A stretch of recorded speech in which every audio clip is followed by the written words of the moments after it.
Good morning. Morning. It's Friday, February the 8th, and it's very windy out there. Very. Sorry, I've been making fart jokes for the last 10 minutes, to which Elaine, I'm sure, is just kind of going, oh yeah, great. Another one. 10 minutes? You were making them for 4 years. Yeah, well, that's true. It's very windy, though. Storm Erik is who we're on. Erik with a K. The European way of spelling Erik. Yeah, it's, lads, jokes aside, it's the West Coast, so Donegal, Mayo, Galway, that kind of area will get the strongest of the winds. But I'll tell you what, it's fairly gusty out there now this morning. Wheelie bins galore on the roads this morning. Yeah, empty, not taken in. Oh, I've no mic on. One sec there, we'll just sorry. We'll just turn a lane on there, lads, 1 sec. Sorry. Switch her on there. So much for my TV training.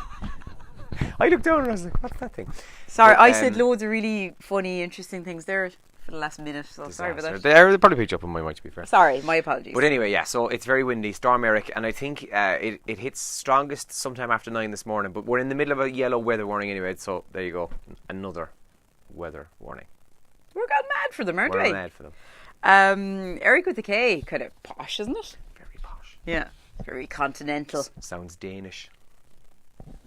Speaking of Denmark, Yeah? have you ever been there? Never been there. Okay. The Times Ireland edition front page today. Simon All right. Harris is fighting for his job over his handling of the cost of the National Children's Hospital.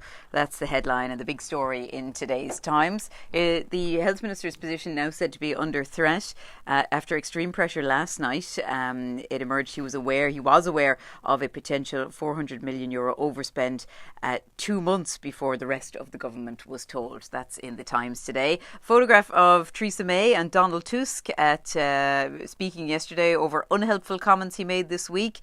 She reprimanded him for those comments, it says here, according to the Times. So he's kind of looking, they both look stern, right? But I feel for Theresa. She can't get a break at all because she's got that face. Do you know, if you took that photo and you were out and you saw it, you'd be just like, oh, just take that again.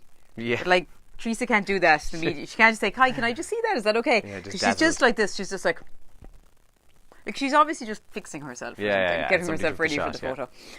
So, give the woman a break. There's one photographer, by the way, in Tralee. I won't say who it is now because he'd probably kill me. But whenever he takes my photo at any event or on a night out or anything, I ask him, can I see it? Anyway. And so I've been at things now and he's just like, thanks guys, takes the photo, and then he goes, Elaine, he's like, that one, is that okay? And I'm like, yeah, that one. He knows full well, yeah. Yeah, no, sorry, there are other people, I just have to check with Elaine and first. I've been with other people and he's just like, oh, like seriously, like, you know, like they're going, what's she up to now? Yeah, he goes, Elaine, do you want to just check over? Because more often than not, I'm like this in photos, like. Yeah, well, that's true. Well, there is nothing worse, especially now. This is going to sound really kind of like, look at us, we work at the media. But there's nothing worse than when you open one of the local papers and the next thing there's like, oh, Andrew, you're in the paper, and you open it and it's literally a photo like that. Mm-hmm. Or there was a photograph once of me playing a match. We were playing Scarta Glen, and the photograph, as somebody said to me, it was basically what I was doing in the photograph was the definition of the black card. Right. Oh, great. Okay. Did you get a black card? No, I didn't. I didn't even get booked for it. But whatever way the shot was taken, I was basically rugby tackling my man to the ground in football, which you can't. Brilliant. Anyway. Did I show you? I think I was too embarrassed to show the listeners. I didn't show you our Santa photo from this year. Yeah. No. When your visit with your girl? Yeah. So we went with my brother and his wife and their kids and me and my daughter, and everybody in the photo is like this. They're all just like, and like they're cute as little kid photos, like so excited about Santa, and I'm just like this. They just caught me throwing my eyes to heaven, so I'm just everybody excited, and I'm just like. The girl comes over, the elf come over, and she's like, "Look, sorry, I know you look really stupid in it, but." It was the only one. All the kids were really happy looking, and we thought the kids were the priority. So I was like, I hope you told her that no, the kids don't have any priority in that. I was instance. like, I get where you're coming from, but I looked so unhappy. I was just like, oh, for God's sake, brilliant. This is so stupid. Anyway, I love that. Yeah, photos. Photos. Embarrassing photos. Well, I tell you what, the Examiner has the same stories in the front page about Simon Harris knowing 2 months ahead of the Taoiseach knowing about the cost of the National Children's Hospital. Also, Theresa May is on the front page because she is set to meet Leo Varadkar in Dublin today for more talks for a flying visit. That's on the front page there as well. And Roland O'Gara says team bonding, the good, the bad and the ugly. This is his column ahead of the next Six Nations game against Scotland this weekend. Now, a GP in Cork has given a grave warning as the nurses' strike escalates. This is a story in the front of the Irish Daily Mail, and a story about Dr. Doireann O'Leary, who says that patients are going to die because of these strikes. Now, she's talked about her own father. Her father is 74.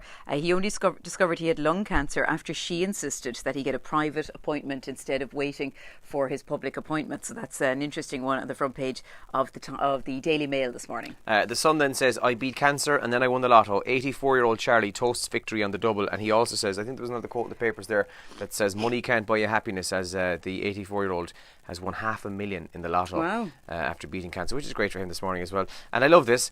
They've really gone outside the box with the headline for this. So it's Meghan Markle, you know, the wife of Prince Harry, and she is pregnant. And they've said, preggy and leggy, because she's wearing something that just shows off a bit of leg. Oh, you're working for the Sun now, are you? Coming up with that yeah, horrible headline. It does sound like an Andrew thing. But lads, I tell you what, she is an amazingly beautiful woman. She is gorgeous. But preggy and leggy on the front page of the Irish Sun. She looks beautiful pregnant as well, doesn't she? Yeah, she does. Pregnancy suits some women. Yeah. Isn't that what they say? Oh, it suits you. Yeah. It suits you. They just...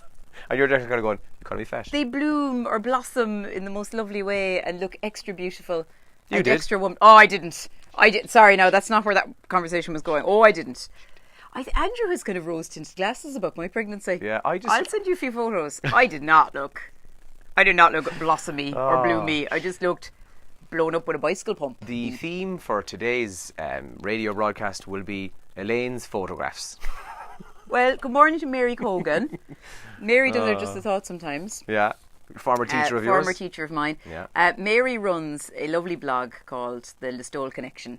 Mm-hmm. And lately, she sent me a few photos of me in my tennis playing heyday, about 10 years old. And I just was going through Mary's blog over the past few days and found loads of photos of myself.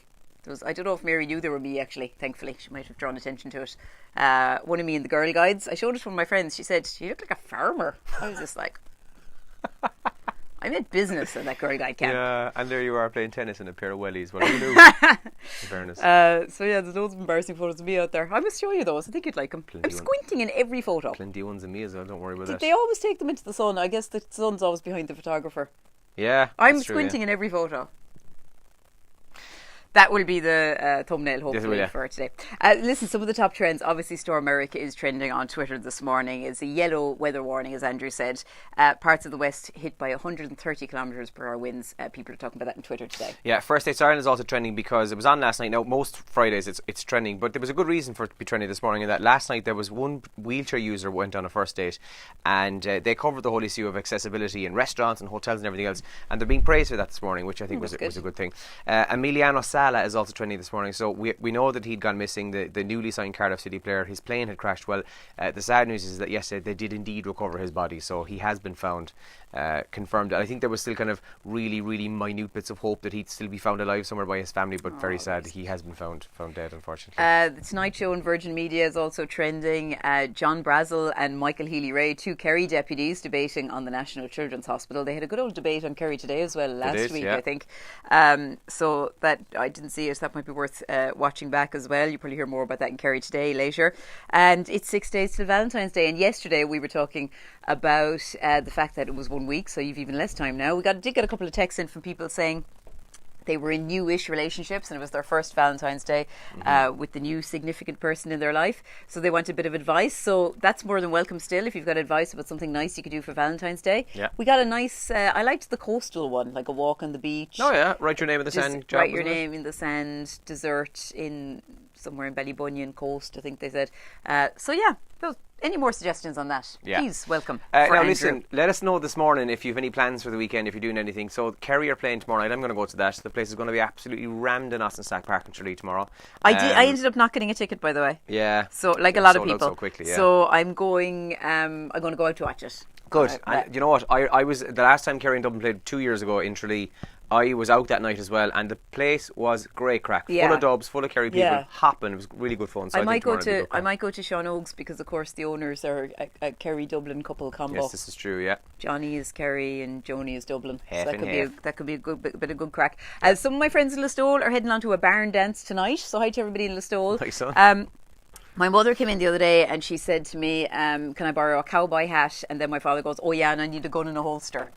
And I was like, You're robbing a bank, lads? Yeah, what are you up to? So it's because they're going to the barn dance. Now, I want to give it a mention because we've talked about Listowel Tidy Towns a lot. Obviously, they won the big prize this year in the Tidy Towns, but they're raising money to buy a van for Listowel Tidy Towns. Right. That's a good idea. So the barn dance tonight is happening with lots of people getting dressed up and everything, so that should be good. So enjoy that if you're in Listowel tonight, and hi to all the Tidy Towns people. Right, we better wrap because we're about to go live on the radio. So enjoy your weekend and we'll talk to you in a few minutes. Good luck. Bye.